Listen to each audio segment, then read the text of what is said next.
Subservient roles. As those who occupy subservient roles, we are to do all we can within the will of God to respect and submit to those we serve. Here's Gene to explain this principle. Here's the passage.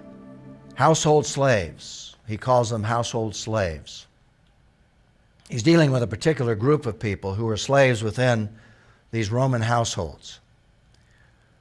Submit yourself to your masters with all respect, not only to the good and gentle, but also to the cruel. For it brings favor if because of conscience towards God, someone endures grief from suffering unjustly. For what credit is there if you endure when you sin and are beaten? In other words, if you do things that are crazy, they're wrong, they're a violation of the will of God, and you get punished for that, what credit is that? But when you do good and you suffer, and you will, he's saying, if you endure, it brings favor with God, for you were called to this because Christ also suffered for you, leaving you an example so that you should follow in his steps. Now, one of the things we need to understand is the slavery situation that existed within the Roman Empire.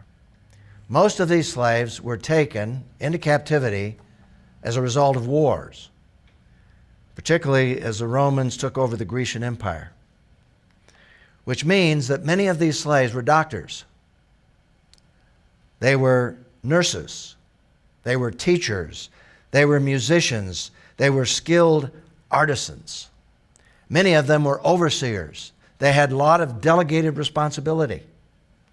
And the fact is that in the Roman Empire, there were laws that were devised for the proper treatment of these slaves. In fact, there were laws that actually enabled a slave to buy his freedom. Most of the slaves, if they followed Roman law, the masters, they remunerated them. They paid for their services.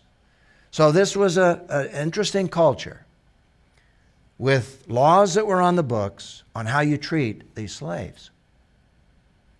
Do you think that all these masters followed the law? Of course not. This was an evil empire.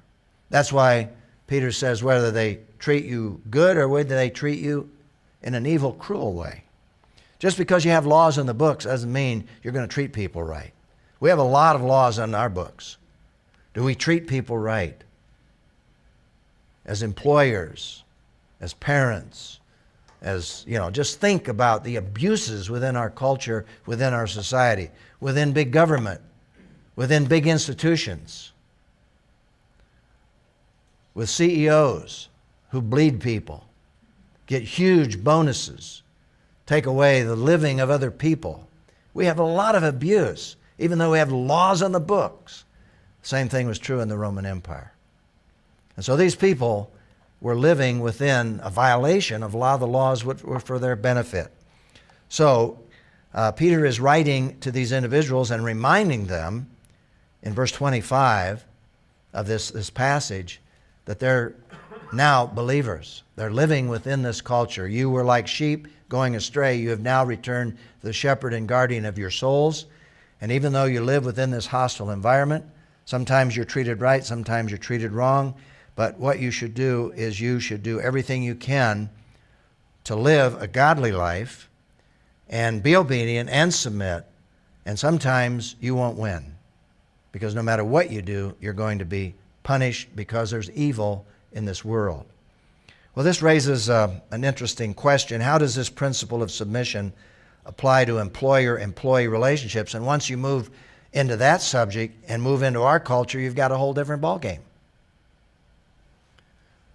Imagine our whole area within our culture. We have tremendous freedoms as employees within our culture. That comes down from the government system, by the way, which was built upon the Hebrew Christian tradition in its original intents. As employees, we have these rights directed, dictated by government. And sometimes employees have rights that are so incredibly in favor of the employee that the employer himself has a very difficult time even firing somebody or dealing with something that is wrong. In other words, there's no perfect system.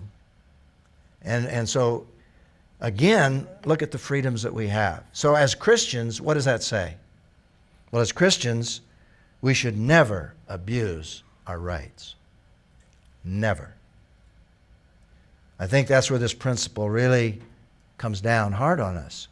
We never abuse our rights. We serve our employees as if we're serving God.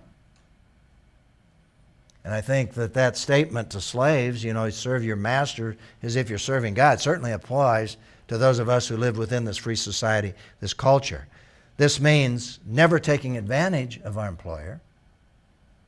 This means never cheating in terms of time. So easy, isn't it, in our culture? To cheat an employer. One of the easiest ways is with time. Whether we're sitting and looking at the wall or whether we're doing a job. Whether we're sitting looking at a computer that is entertainment versus working like we ought to be in relationship to what we've been paid to do, an honest day's work for the pay we receive. And so, as Christians, we should never, ever abuse the rights that we have as an employer. So, the principle, as employees, I should say. So, you go back to this principle, it does apply in any culture of the world, even though Peter was addressing a very unique situation here. As Christians who are occupying subservient roles, and most of us are, we're all responsible to somebody. Even as a CEO, we should be responsible to the board. As Christians who are occupying subservient roles, we're to do all we can within the will of God to respect and submit to those we serve. And that principle applies right across the board, I think, in any culture of the world. Now, he deals with another issue. That's marital relationships. He's dealing with government. He's dealing with this whole issue of slavery, those who were slaves within this culture. Now he deals with marital relationships, because that's an institution in itself, within the larger institution. So how does that all work out? Especially, for example, if you're married to an unbeliever when you become a Christian.